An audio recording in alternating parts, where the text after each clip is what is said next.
Hello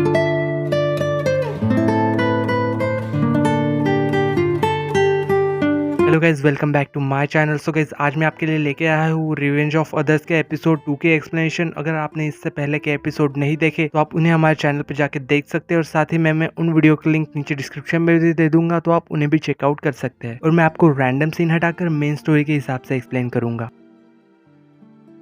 तो episode 2 की starting में हमें यहाँ पे दिखाया जाता है कि यहाँ पे सोयोंग ओकचोंगमी को बता रहा था कि मैंने ही उसे खिड़की से गिरते हुए देखा था और मैंने ही पुलिस को भी कॉल किया था। कुछ देर बाद हमें यहाँ पे दिखाया जाता है कि ये दोनों काफी कैजुअली बात भी कर रहे थे और कुछ समय बाद इनकी दोस्ती भी हो जाती है। नेक्स्ट सीन में हमें यहाँ पे कैंटीन में दिखाया जाता है जहाँ पे चैंगमी लंच कर रही थी। तभी यहाँ पे उसे एक लड़के साजिंग गैंग के बारे में पता चलता है, जो कि स्कूल के सबसे बड़ा बुली था और वो एक लड़की को सेक्सुअली असॉल्ट भी कर चुका है। और यहाँ पे हमेशा ही एविडेंस की कमी की वजह से उसे कभी भी सजा नहीं मिलती। यहाँ पे ओकचोंगमी उसकी बात पे जरा भी ध्यान नहीं देती, क्योंकि यहाँ पे वो किसी और के लिए आई है। लेकिन बाद में जब वही लड़का उसके भाई के बारे में कुछ गलत बोल रहा था, तो यहाँ पे चैंगमी उस पर बहुत ज्यादा भड़क जाती है और उसे काफी ज्यादा गुस्सा आ रहा था। बट यहाँ पे जेबॉम और ओसुम नाम के दो लड़के बीच में आके उसे बचा लेते हैं। बाद में हमें यहाँ पे दिखाया जाता है कि चैंगमी जेबॉम की शूटिंग कोच बन जाती है। और बता दूं कि ये जेबॉम वही लड़का है जो हमें पहले दिखाया गया था, जो कि सबसे ज्यादा अमीर है। नेक्स्ट सीन में जब हमें यहाँ पे दिखाया जाता है कि सोयोंग उसे उसका फोन वापस करने गया था, तभी उसके साथ एक ग्रे बालों वाली लड़की भी दिखाई जाती है जिसका नाम था तायो सेयोन।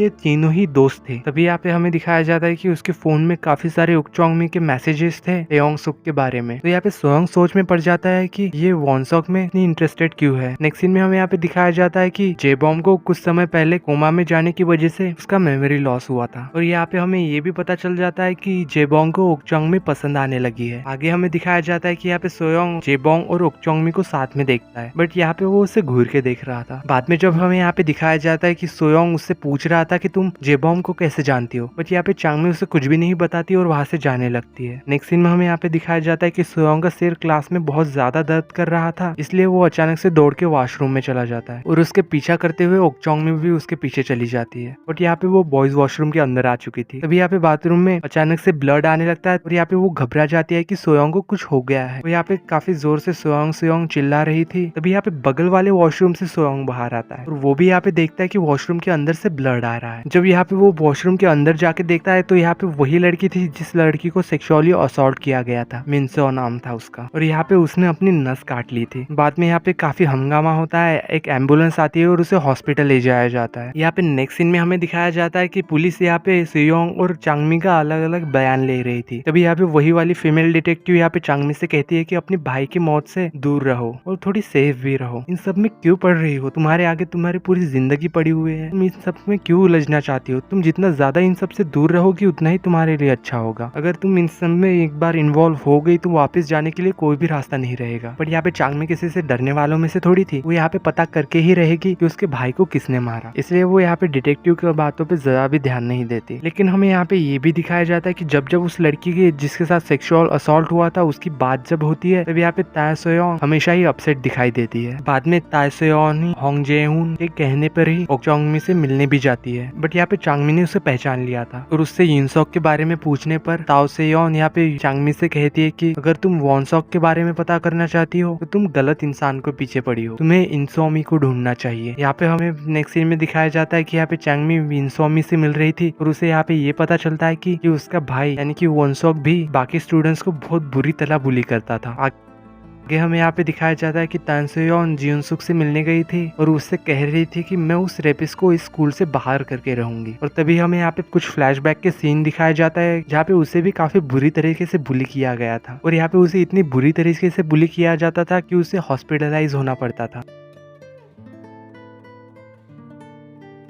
और यहाँ पे जी सोयोंग ने तब उसका बदला लिया था। और यहाँ पे वो शौक होने वाली बात है कि यहाँ पे उसने भी लड़कियों को काफी बुरी तरीके से मारा था। यहाँ पे भले ही इस ड्रामा में जी सोयोंग हमारा मेन कैरेक्टर है, बट हमें यहाँ पे उसे ऐसा हीरो नहीं दिखाया गया है जो कि लड़कियों पे हाथ नहीं उठाता। और यहाँ पे उसने उन लोगों को काफी बुरी तरीके से मारा था और यहाँ पे उन लोगों से सोयोंग के लिए माफी भी मंगवाई थी। तो यहाँ पे ये भी वैसे ही मिनसेओ की भी मदद करना चाहती थी और बदले में वो सोयोंग को पैसे देने की भी तैयार थी। यहाँ पे सोयोंग ताय सोयोंग को मना कर देता है क्योंकि वो इन सब मैटर्स में दोबारा नहीं पढ़ना चाहता था। और अगले ही दिन हमें दिखाया जाता है कि नर्सिंग होम से सुयोंग को कॉल आता है कि उसके माँ की तबीयत और भी ज्यादा खराब हो गई है और यहाँ पे उन्हें तुरंत ऑपरेशन की जरूरत थी। बट उनके ऑपरेशन के लिए काफी सारे पैसों की जरूरत थी जो कि सुयोंग के पास नहीं थे। और यहाँ पे और एक बात बता दो कि यहाँ पे जियो सुयोंग एक स्टूडेंट तो है, साथ ही में वो बॉक्सिंग भी करता है। यहाँ पे उसे काफी अच्छा फाइटर दिखाया जाता है। जब यहाँ पे सुयोंग जियोंग को जब सबक सिखाने के लिए जाता है और यहाँ पे हमें दिखाया जाता है कि उसने खुद को ऊपर से लेकर नीचे तक खुद को कवर कर लिया था और यहाँ पे वो उसे काफी ज्यादा मार रहा था और टॉर्चर भी कर रहा था। बट यहाँ पे उसके आंखों पे पट्टी बनी हुई थी, पे वो देख नहीं पा रहा था कि उसे आखिर मार कौन रहा है। तभी यहाँ पे सुयोंग को एक मिनसॉक की पिक्चर भी मिलती है वहाँ, जो कि यहाँ पे जियोंग ने उसे ब्लैकमेल करने के लिए ली थी ताकि मिनसॉक स्कूल से ट्रांसफर हो जाए। बट यहाँ पे ये सब देख के सुयोंग को और भी ज्यादा गुस्सा आ जाता है और वो एक हथौड़े से उसे मार मार के उसका एक पैर तोड़ देता है। और शायद से ये जो उसका गुस्सा था वो उस ब्रेन ट्यूमर की वजह से था। जब यहाँ पे सुयोंग उसे सबक सिखा के यहाँ से भाग रहा था और वो दीवार पार के जब वो सब कुछ अपना गेटअप चेंज कर रहा था, तभी यहाँ पे रोड पर ओकचोंग में आ जाती है उसके पास और यहाँ पे वो उसे देख के एकदम से डर गया था। और इसी सीन के साथ एपिसोड 2 की एंडिंग होती है। तो ये तक था रिवेंज ऑफ अदर के एपिसोड 2 की एक्सप्लेनेशन। एपिसोड 3 और ऐसी ड्रामास के एक्सप्लेनेशन वीडियोस के लिए आप हमारे चैनल इंकहार्ट को सब्सक्राइब कर सकते हैं। अगर वीडियो अच्छी लगी हो तो लाइक द वीडियो। तो चलिए मिलते हैं ऐसे किसी न्यू और इंटरेस्टिंग स्टोरीज के साथ। तब तक के लिए peace out and thanks for watching.